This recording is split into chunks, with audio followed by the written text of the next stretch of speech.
Bueno, hoy me toca hablar de enfermedad por hígado graso no alcohólico, tratamientos actuales y futuro. Voy a abordar el estado actual del abordaje terapéutico del hígado graso no alcohólico, discusión de los factores de riesgo de progresión de enfermedad hepática y utilidad de los métodos no invasivos en la toma de decisiones terapéuticas. Muy bien, frente a un paciente con hígado graso no alcohólico, como ya vimos, tenemos 4 fases en su evaluación: confirmación del diagnóstico, determinar el pronóstico, evaluar la afectación de los otros órganos blancos afectados por el síndrome metabólico, y yo me voy a dedicar a definir un abordaje terapéutico de este grupo de pacientes. Muy bien, para empezar voy a realizar un corolario de las dificultades terapéuticas en el hígado graso no alcohólico. Tiene una fisiopatología multifactorial avalada por la actual hipótesis de los múltiples hits paralelos, cursa clínicamente asintomático asociado a otras enfermedades metabólicas, hay una variación interindividual sustancial en la progresión y existe un efecto placebo en los estudios terapéuticos donde 25% de los pacientes mejoran con placebo más de 2 puntos del score de NASH y 21% mejoran un estadio de la fibrosis. Y seguimos utilizando la biopsia hepática como marcador diagnóstico y pronóstico, el cual es claramente invasivo. Una de las dificultades clínicas que tenemos al ver estos pacientes es que el paciente con hígado graso no es una población armónica, se presenta asociado en diferentes situaciones clínicas donde el hígado graso en general es asintomático. En esta población de pacientes asintomáticos, nuestro objetivo como clínicos es determinar cuáles de estos pacientes van a tener progresión de su enfermedad hepática. Por lo tanto, la pregunta es, ¿cuáles son los pacientes con riesgo de progresión de enfermedad hepática? Esta pregunta la contestó Paul Angulo en el 2015 en un estudio de cohortes longitudinal multicéntrico, donde incluyeron más de 600 pacientes y tuvieron un seguimiento de 12 años. El objetivo de ese trabajo fue determinar qué características histológicas se asociaban con peor pronóstico, esto quiere decir mortalidad o mortalidad por eventos hepáticos. Y aquí se observa la tabla de los hazard ratios. En análisis multivariado se determinó que la única variable histológica asociada con mortalidad global fue la fibrosis, incluso con fibrosis estadio 1. Y cuando observamos el riesgo de progresión a cirrosis, eventos y mortalidad asociado por eventos hepáticos libres de trasplante, se observó que la única variable histológica fue la fibrosis a partir del estadio 2.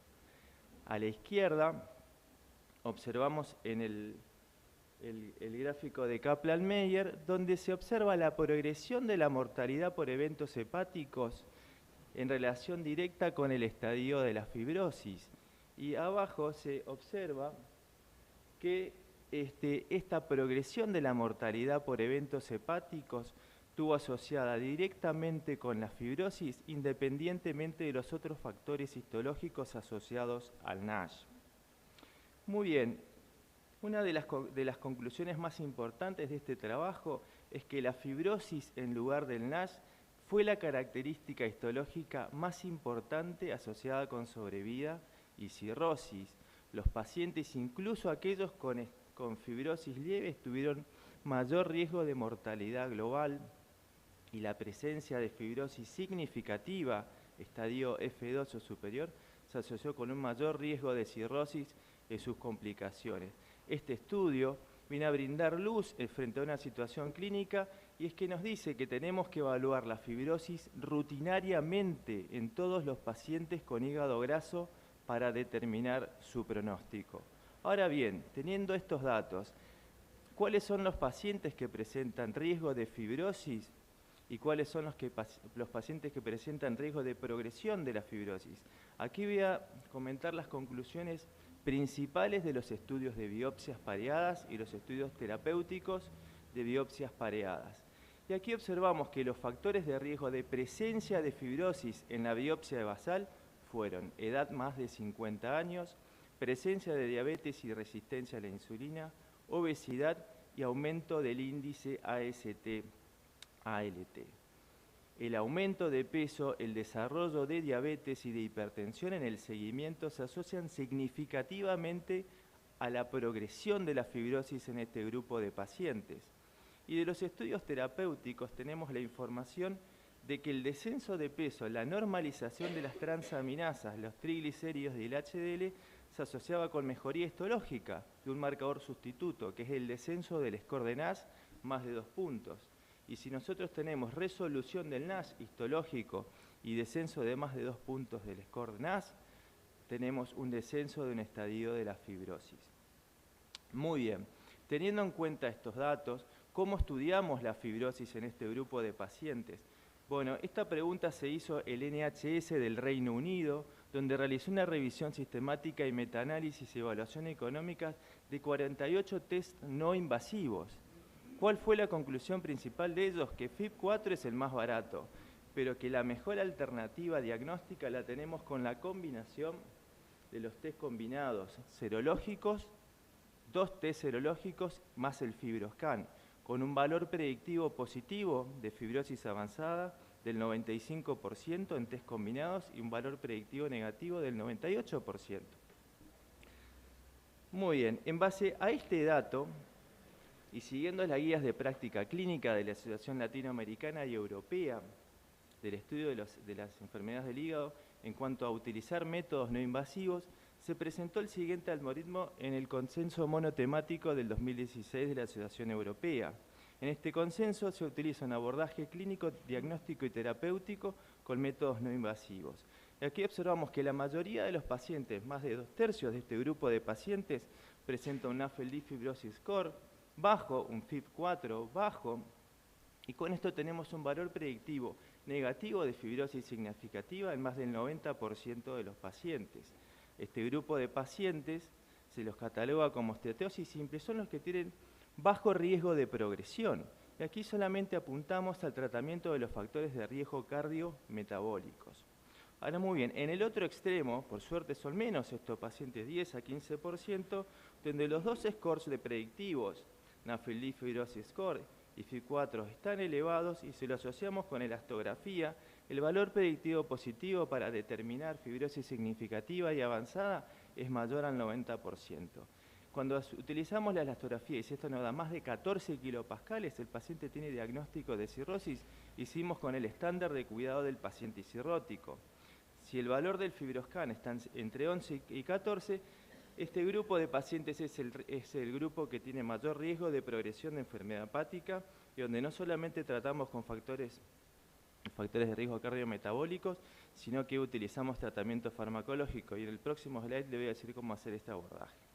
Muy bien, pero hay un grupo en el medio que es no despreciable, es 2/3 de los pacientes, donde el NAFLD Fibrosis Score y el FIB4 tienen lo que llamamos una zona gris, no nos define el diagnóstico. Entonces aquí la elastografía es de utilidad para determinar si un paciente es de bajo riesgo de progresión, menor de 7,9 kilopascales, o se encuentra en el grupo de mayor riesgo de progresión, más de 11,4 kilopascales. Y si el valor de la elastografía está entre estos dos valores, bueno, acá sí utilizamos la biopsia para determinar el estadio de la enfermedad hepática y el riesgo de progresión. Muy bien. Luego de estadificar a los pacientes, no nos tenemos que olvidar que también tenemos factores de riesgo clínicos de presencia de fibrosis. Si en estos pacientes con factores de riesgo clínicos presenta obesidad con un índice de masa corporal mayor de 40 o las comorbilidades con un índice de masa corporal mayor a 35 y es candidato a cirugía bariátrica, claramente esta es la mejor opción terapéutica en este grupo de pacientes. En el otro escenario, en los pacientes que tienen riesgo de progresión o NASH histológico caracterizados con una fibrosis mayor a 2, este grupo ingresa en un tratamiento de factores de riesgo cardiometabólicos, nutrición con dieta hipocalórica y actividad física aeróbica hasta 200 minutos semanales de caminata. Estos pacientes los seguimos por 52 semanas y a las 52 semanas vamos a determinar el porcentaje de pérdida de peso y calculamos el score de resolución de NASH. Si el score de resolución de NASH es menor a 46 y la pérdida de peso es menor al 7%, tiene una baja probabilidad de resolver el NASH. Y este grupo de pacientes es el que probablemente se vaya a beneficiar con tratamiento farmacológico o ingreso en ensayos clínicos. Ahora bien, en el otro extremo, si la pérdida de peso es mayor al 7% y tiene un score de resolución de NASH de más de 69, tiene una alta probabilidad de resolución del NASH, y este grupo de pacientes hacemos control de que persista con esa pérdida de peso, controlamos los factores de riesgo cardiometabólicos y hacemos evaluación de fibrosis por métodos no invasivos. Muy bien, por lo tanto, ¿cuándo está indicado el tratamiento farmacológico en pacientes con hígado graso? Bueno, claramente, son aquellos pacientes que tienen riesgo de progresión de enfermedad hepática, definido claramente por datos histológicos con fibrosis mayor a estadio 2. En esto estamos de acuerdo todas las asociaciones y todas las guías de práctica clínica y todos los consensos. Ahora bien, está claro que es un método invasivo la biopsia y sería ideal que lo podamos definir por métodos bioquímicos, epidemiológicos, no invasivos, elastografía, y en esto todavía no hay consenso. Y también está indicado el tratamiento farmacológico, como ya les comenté, en pacientes sometidos a intervención con dieta y ejercicio físico que no responden a las 52 semanas. ¿Cuál es el tratamiento ideal del hígado graso? Bueno, es aquel tratamiento que disminuya la mortalidad general, incluyendo las muertes relacionadas con enfermedad hepática y cardiovasculares, siendo seguro, disponible y relativamente barato. Estas consideraciones hacen que sea poco práctico utilizar esto como criterios de valoración primaria en los ensayos clínicos. Por lo tanto, los criterios sustitutos estarán dirigidos a los factores de riesgo de fibrosis y su progresión para que sean clínicamente relevantes. Por lo tanto, los factores sustitutos vamos a determinar que primero la fibrosis claramente es el que está asociado con mortalidad global y mortalidad por eventos hepáticos. Lo ideal es que reduzca más de un estadio el tratamiento farmacológico. Y esto, bueno, lo monitoreamos con biopsia y probablemente en el futuro podamos utilizar métodos no invasivos como la elastografía. Y también otros criterios sustitutos son aquellos criterios clínicos de factores de riesgo de progresión de fibrosis, que son los criterios clínicos modificables como descenso de peso, hipertensión, resistencia a la insulina, diabetes, y los criterios histológicos de riesgo de progresión y de mejoría de la fibrosis, como es la resolución del NASH y la reducción de más de 2 puntos del score de NASH. Muy bien. Está claro que el hígado graso tiene múltiples blancos terapéuticos: sobrepeso, obesidad, resistencia a la insulina, diabetes, hipertensión, alteración de la microbiota, dislipidemia, apoptosis, estrés oxidativo, inflamación, predisposición individual a la fibrosis. Está claro que necesitamos el comprimido perfecto o el perfecto pill para hacer frente a todos estos blancos terapéuticos. Por lo tanto, nos queda el desafío de trabajar, esperando hasta que venga este perfecto pill, de trabajar de manera multidisciplinaria en equipos o en unidades de hígado graso o en unidades metabólicas. En este contexto tiene sentido no solamente tratar la enfermedad hepática, sino abordar las comorbilidades metabólicas que son tan importantes en estos pacientes. Aquí la piedra angular del tratamiento sigue siendo los cambios del estilo de vida. La dieta y la actividad física son una pieza fundamental del tratamiento. Teniendo en cuenta que esto es la pieza fundamental del tratamiento, voy a comentar rápidamente el estudio de Vilar Gómez, donde estudiaron 293 pacientes con diagnóstico histológico de hígado graso. El abordaje terapéutico fue una dieta hipocalórica más actividad física y fueron seguidos por 52 semanas, donde el 89% de los pacientes se realizó biopsia pareada. El objetivo de este trabajo fue determinar el porcentaje de resolución de NASH sin progresión de la fibrosis. Y aquí observamos que existe un grupo que es el 25% pudo resolver la fibrosis. A ver, acá estoy. Un 25% pudo resolver la esteatosis, la esteatohepatitis. Y este grupo se empezó a observar que era significativa a partir de más del 5% de pérdida del peso corporal, pero que era claramente evidente cuando perdía más del 7% del peso corporal. Cuando observamos qué pasó con la fibrosis, observamos que hubo un grupo que empeoró. y que la mayoría de los pacientes que empeoraron son aquellos que perdieron menos del 7% del peso corporal. Por lo tanto, perder más del 7% del peso corporal no solamente hace que los pacientes no agraven su fibrosis, sino que mejoren. Y cuando pierden más del 10% del peso corporal, la mitad de los pacientes reducen un estadio de la fibrosis y casi todos tienen resolución del NASH. Muy bien. Por lo tanto, en este estudio se observó que el descenso de peso, más del 5%, reduce la esteatosis, más del 7% reduce la necroinflamación y más del 10% reduce la fibrosis. Si observamos bien los números, ¿cuántos de este grupo de pacientes alcanzaron a bajar más del 10%? Solo el 10% de los pacientes alcanzan este objetivo terapéutico. Y bien, ¿qué pasa una vez alcanzado esta meta de descenso de peso? Aquí muestro los datos del grupo Look-Ahead, que estudió pacientes diabéticos con sobrepeso y obesidad y los siguió en el tiempo. Fueron controlados a dos tipos de intervención: tratamiento de la diabetes más cambios intensivos en el estilo de vida, actividad física, dieta hipocalórica o educación y apoyo para la diabetes. Y aquí se observa que aquel grupo con cambios intensivos del estilo de vida redujo significativamente el porcentaje de peso. Y en este grupo hubo una recaída del 50% a los 4 años. Es decir, que si nosotros nos enfocamos solamente con dieta y nutrición, hay un 10% de pacientes que se van a mejorar, y si a esto le agregamos que el 50% recae a los 4 años, claramente este tratamiento es insatisfactorio.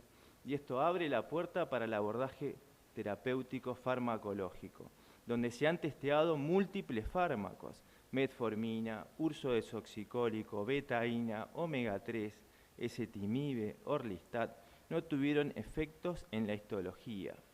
Vitamina E presentó un efecto significativo en la reducción del score de NASH, más de 2 puntos, pero no tuvo un efecto significativo sobre la fibrosis.